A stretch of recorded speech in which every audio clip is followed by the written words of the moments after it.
వరంగల్ ఏదైతే textile park ఉందో దానికి పెండింగ్ నిధులు ఉంటే సాధించుకొని వచ్చిన. నిమ్స్ జైరాబాద్కి 1200 కోట్లు ప్రాజెక్ట్ అప్రూవలే కాదు 1200 కోట్లు తీసుకొచ్చిన అధ్యక్ష.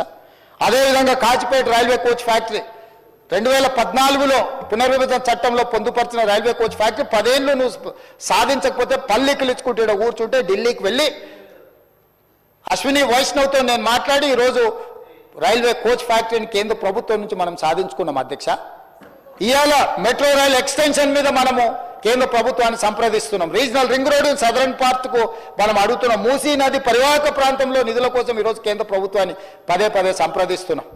రేపు జరగబోయే భారత్ సమ్మిట్, ఏప్రిల్లో జరగబోయే భారత్ సమ్మిట్ 100 ప్రపంచ దేశాల నుంచి మేధావులందరూ తెలంగాణకు వచ్చి తెలంగాణ రైజింగ్ 2050 పాలసీ డాక్యుమెంట్లో పార్టిసిపేట్ చేయడానికి ప్రపంచంలో ఉన్న 100 దేశాలకు సంబంధించిన ప్రతినిధులు పాలనలో ఉన్న వాళ్ళని తెలంగాణ రాష్ట్రానికి ఆహ్వానించడం.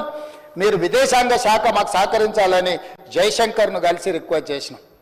మే నెలలో మే 7 నుంచి మే 31 వరకు ప్రపంచ మిస్ వరల్డ్ ప్రపంచ అందగత్తెల పోటీ మన హైదరాబాద్ నగరంలో నిర్వహించబోతున్నాం అధ్యక్ష. 72 సార్లు నిర్వహిస్తే ఈ దేశంలో ఒక్కసారి అమితాబ్ బచ్చన్ ఒక్కసారి ముంబైలో చేసిండు అధ్యక్ష.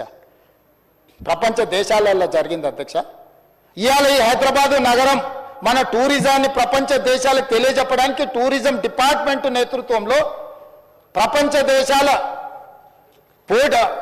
అందగత్తెల పోటీలు ఇవాళ హైదరాబాద్ నగరంలో మనం తీసుకొచ్చినాం అధ్యక్ష. మిస్ వరల్డ్ మే 7 నుంచి మే 31 వరకు హైదరాబాద్ నగరంలో జరగబోతుంది. 140 దేశాలకు సంబంధించిన ప్రతినిధులు 3000 టీవీ ఛానల్స్ మీడియా ఛానల్స్ ఇవాళ నెల రోజులు తెలంగాణ రాష్ట్రంలో ఉండబోతున్నాయి అధ్యక్ష. వాటికి సంబంధించిన క్లియరెన్స్లు గవర్నమెంట్ ఆఫ్ ఇండియా నుంచి తీసుకోవడానికి ఎక్కడ ఇబ్బంది జరగొద్దు అని చెప్పి జయశంకర్ గారిని కలిసిన అధ్యక్ష. స్టేట్ ఇంట్రెస్ట్లో నేను ఢిల్లీకి వెళ్తే నేను ఇంకోసారి లెక్క చెప్తా అధ్యక్ష. నేను ఎప్పుడు అయినా కమర్షియల్ ఫ్లైట్లో 1-2 సార్లు ఏమైనా చార్టర్ ఫ్లైట్లో పోయినేమో, ఎప్పుడు అయినా సామాన్యులతో పాటు కమర్షియల్ ఫ్లైట్లో మామూలు టికెట్ కొనుక్కొని పోయినా అధ్యక్ష. ఎన్నిసార్లు నేను మీలాగా దుబారా చేయలే. ఏడికి పోయినా దేవుడికి మొక్కుతే గవర్నమెంట్ పైసలు ఇస్తాం, మొక్కుడేమో ఈయన పైసలేమో గవర్నమెంట్వి. కిలోల కొద్ది బంగారము మొక్కు ఏదైనా ఉంటే వ్యక్తిగతం అధ్యక్ష. ప్రభుత్వం సొమ్ముతో ఎవరు మొక్కుబడులు తీర్చుకోరు అధ్యక్ష. ఏడికి పోయినా ఆయన చార్టర్ ఫ్లైట్లలో పోయి నేనేమన్నట్లు దుబారా చేసిన అధ్యక్ష. లెక్క తీద్దాం, దాన్ని కూడా లెక్క తీస్తాం. మీరు ఎన్నిసార్లు పోయారు, ఎక్కడెక్కడికి పోయారు, నేను ఎక్కడికి పోయినా, నేను పోయినప్పుడల్లా ఏం సాధించుకొని వచ్చినా ఏం తెచ్చినా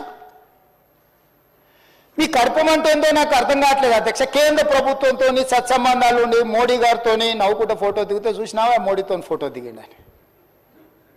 అంటే ఆయన ప్రధానమంత్రి, సహకారం అడుగుతున్నాం మనము ముఖ్యమంత్రిగా. రాని విషయాలు ఏమన్నా ఉంటే మనం పోరాడుతున్నాము. పోరాటంలో ఏమన్నా వెనకాడి చేసినామా? అదేవిధంగా పూడూరులో 10 ఏళ్ళు నువ్వు పక్కన పెడితే లో ఫ్రీక్వెన్సీ నేవీ రాడార్ స్టేషన్ మీకు తెలుసు, తమరికి పక్కనే పూడూరు దగ్గర 3000 ఎకరాలు. దేశ భద్రతకు సంబంధించి 10 ఏళ్ళు నువ్వు అడ్డం పెట్టి ఆ ప్రాజెక్టును పక్కన పెట్టినావు.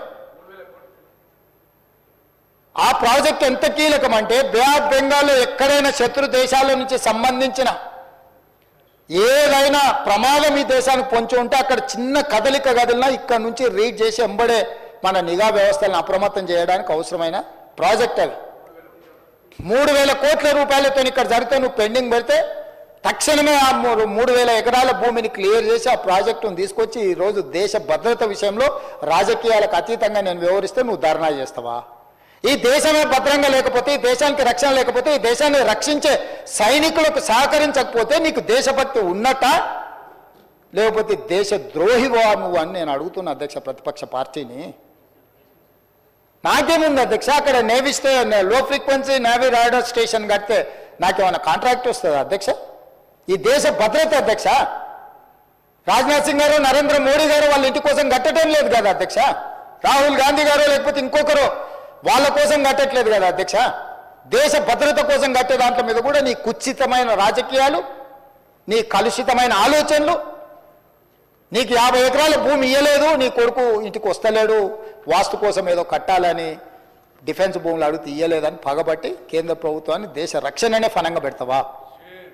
అట్లాంటిది నేను పరిష్కరించిన అధ్యక్ష. నేను ఢిల్లీకి వెళ్ళడం వల్ల ఈరోజు నిన్నగాక మన గచ్చిబౌలి స్టేడియంలో మొత్తం డిఫెన్స్ ఎక్విప్మెంట్కు సంబంధించిన ఎగ్జిబిషన్ 3 రోజులు పెట్టిన లక్షలాది మంది విద్యార్థులు ఈరోజు అక్కడికి వచ్చి చూసిపోయారు.